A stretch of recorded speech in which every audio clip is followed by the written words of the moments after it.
All right, 8th graders, let's talk about how that test went, and I'm going to go over every single problem from the test. So watch along as I review this test, write down some notes, maybe pull out the note cards or the practice paper that you used when you showed your work for this original test so that you can see maybe what places that you messed up on or what places that you already got correct. All right, I'm going to start with problem number 1, and you can see it here. On question number 1, you were given this square, and I told you that the area was 25 units squared. Your job was to find the side length. Remember that notes where I told you side length is always the square root of the area. And I said it like 400 times because the side length is always the square root of the area. So if the area was 25, then the side length is going to be the square root of 25. Now, 25 is a perfect square. You probably know that one off the top of your head, but if you don't, you are welcome to come over to your, what's this thing called? Hold on, you can come over to your calculator and you can type in square root of 25. And when I do that, I get 5. So I can put 5 as my answer. Just make sure, oh, there we go. Okay, so then let me clear off this screen, and I don't have to type in like any letters. I can't, oh, it says only numerical values are accepted. So even if you tried to put the units in there, it's not going to let you because you can't type in words. This is just a numerical answer. Okay, let's look at the next one.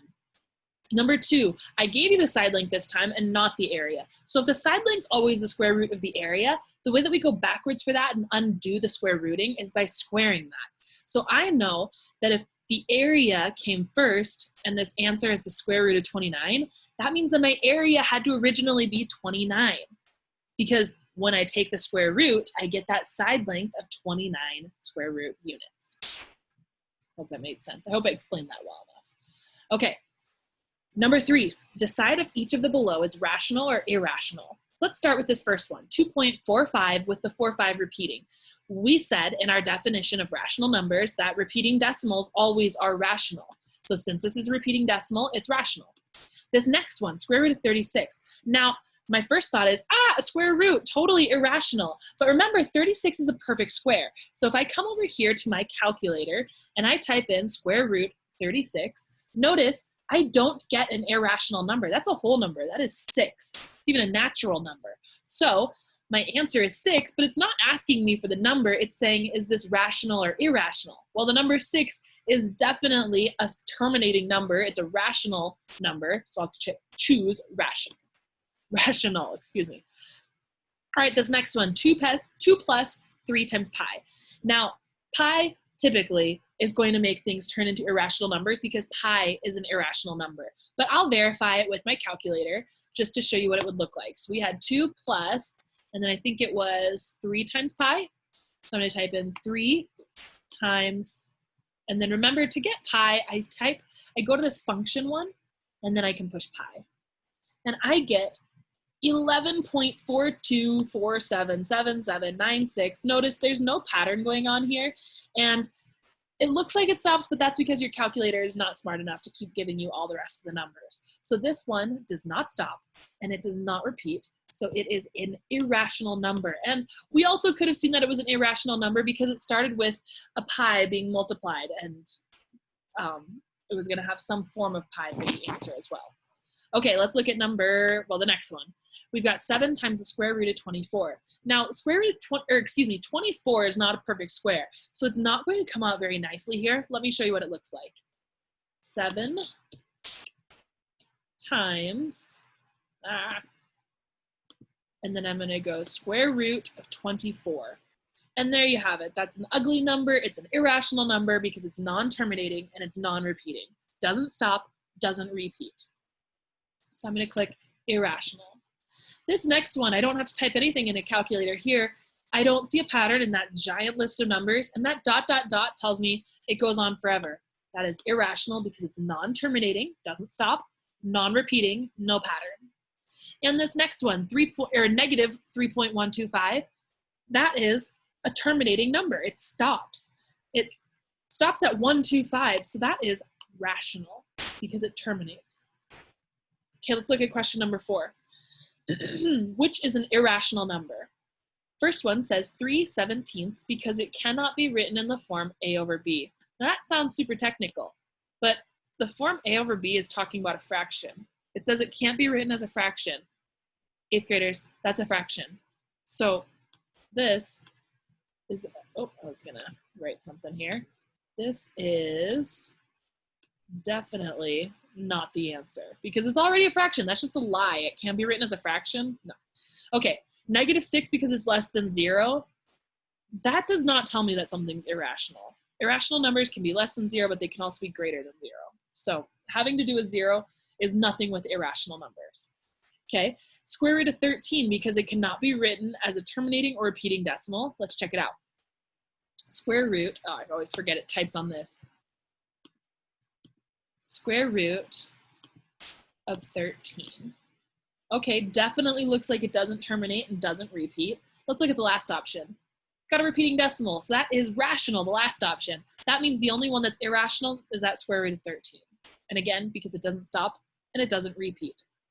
Okay, number 5, Billy can finish 0.73 math problems every minute. Write this number as a fraction. 0.73 repeating math problems. So whenever we have a repeating decimal like that, we talked about this in our page of notes, we use what we called that rule of 9s. That 73 is underneath the repeating bar. So I can say 73, oh boy, that's supposed to be a 3. And then I can put it above 99. Now, let's write it as a fraction, but we haven't checked to see if this fraction is reducible. So I'm going to type in 73/99. And remember, over here, it tells me 737373, but if I push fraction, it'll reduce it. And nothing happened. It stayed 73/99. So I'm going to choose that as my answer. Notice I tried to trick you a little bit here. I said 73/100. That could be the answer if there were no repeating bar. Over 10, that's just to trick you again because it's not even in the 10th place. And over 9 would again work if it was in the 10th place with a repeating bar because you take away 1 for that denominator. Okay, let's look at the next one. Number 6, the length of a fence brace is 109 square root feet. Estimate the length to the nearest tenth. So I'm going to start by finding the decimal approximation on my calculator. Square root of 109. All right, so we've got 10.44030651. Now I know that I want that 10.4, but I have to check the number after the tenths in order to see if that 4 stays a 4 or if it rounds up to a 5. Now, it's a 4 after it, and that's not a high enough number to make the number before it round up. So I'm going to write my final answer as 10.4. I don't have to do a label because, again, it's one of those ones where it says only numerical values are accepted. Okay, a 4-year-old is 3 5/6 feet tall. What is the exact height written as a decimal? Okay, so I know that I've got a mixed number here, and that 3 is going to stay the same in my answer. So almost all of them have a 3 except this one. It says 0.83. That'd be a really terrifying 4-year-old if they were less than a foot tall. That is not the answer, 8th graders. So they've all got 3s other than that. Now let's figure out what 5/6 is as a decimal. So I'm going to come back to my calculator. I'm going to say 5/6. And if I change this back to a fraction, no, I don't want a fraction. What am I talking about? I've got 0.83333333. That is our decimal portion. So it's going to have a 3 in front and then 3 repeating. Which one has 3.83 repeating? Bam, this one. Okay, so the top one rounded it. Don't choose that. It says written as a decimal and it says the exact height, not a rounded height. This one was just to throw you off. 3.56, that's just because I think some of you might think, oh, there's a 5 and a 6, must go together. That's not math, that's just guessing, okay? So don't just guess, use mathematics. Okay, let's try problem number 8. The metal in a penny is worth 0.505 cents. How many cents is this written as a simplified fraction? Let's start by writing it in, it's already as a fraction. Let's start by converting this fraction to a decimal. We do the top divided by the bottom because fractions our division. Oh, no, we weren't given oh my goodness. 8th graders, I'm losing my mind. We were given a decimal and we need to change that to a fraction. So I could begin by having my 505 as the numerator because those are my decimals and they go to the thousandths place. So I'm going to put 1,000 beneath it. Now, this is the part where you can make a very big mistake. It says simplified fraction. Now, this answer looks so correct because that's what I have over here, but I haven't checked if I can simplify it yet. So let's check back over here, and if I type in 505 over 1,000, and then I change it to a simplified fraction, 8th graders, 101 over 200, how dare we almost pick this one. When it's simplified, it looks like this one. I'm guessing that some of you got stuck because you forgot to simplify your fraction at the end. And that is not okay for the 8th grade. In the 8th grade, we always simplify our fractions. So please don't let that trick you on your retake. All right, let's go to problem number 9. On problem number 9, it says, what integer is directly below the square root of 62 on the number line? So if I have a number line here, oh boy, that's a number line. It's that part where I have these two things here, and I want to figure out where the square root of 62 falls. So if I type in square root of 62, notice that I get 7.87. So that means that the two numbers that are going to go around this thing would be below it is a 7, and above it is an 8. Because 7.87 is a little more than halfway, almost all the way to 8. So my dot would go like right here, and that would be my square root of 62. Now let's see what the question asked again. The question said, what integer is directly below the square root of 62? So if this is the square root of 62 here, the number below it is a 7. Simple as that. Okay, let's try the next one. On the next one, what integer is directly below negative 22/5 on the number line? So again, I'm going to put my negative 22, ooh, I got it in line this time. I'm going to put my negative 22/5 into fraction form. So let me put that in my calculator. The reason I want to put it in the calculator is because I don't really, off the top of my head, keep track of what negative 22/5 is. But when I type it in, it's negative 4.4. Okay, so then I have to remember that on a number line, 0 is over here somewhere. Then I have to go negative 1, negative 2, negative 3, negative 4 would be here.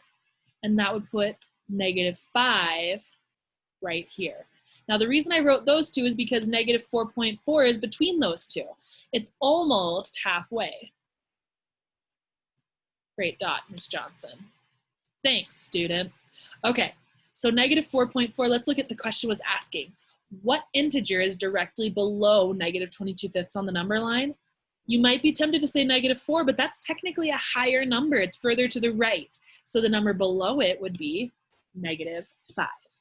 Because negative 5 is a lower number than negative 4.4.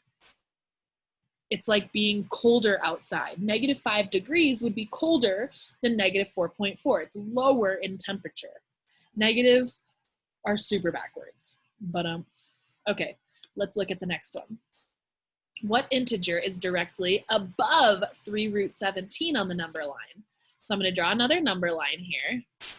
And I need to figure out where 3 root 17 would fall. What two numbers would it be between? So 3 times the square root of 17, and I get 12.36931688. Okay, so 12.4-ish. That means, and these are positive numbers now, that means that it's going to be between 12 and 13. So I can put my 12 and my 13 on the number line. And it's going to be a little bit closer to the 12. So if I go back, it was asking what number is above this on the number line. Well, if here it is, the number above that is 13. Simple as that. Okay, let's look at number 12. On number 12, choose which markings on the number line correspond with each number below. We're going to start with the square root of 9. That's a perfect square. You might know it off the top of your head. If you don't, let me remind you. Square root of 9 is equal to 3. So I'm going to find which one of these dots on the number line is on 3. Bam, it's B. Okay, let's go for 1.5. I can find that on the number line. It's right here. So 1.5 corresponds with A. Pi plus 3. Now, I know that pi is 3.14. I don't know why I said pi plus 3. It's pi plus 1. 3.14 plus 1 would be 4.14. That is right about here. Now, if you forgot what pi was, you're always welcome to come over here, type it on the calculator, pi plus 1. And again, 4.14, which is a little bit past 4, so that one is going to be C. Let's just double check that we did this correct by typing in the square root of 35. And I get 5.91, so almost to 6. That is D. And that's everything from this test. So I want to show you how we did on it. Maybe. Okay, if I scroll down a little bit, I got 15 out of 15. Now, if you feel like you want to watch that again, you're welcome to replay this video. But now you can go into the extra practice, and you need to score at least 80% on that extra practice. And once you do, then it'll open the retake for you. And whatever score you get on the retake can replace your score from the original test.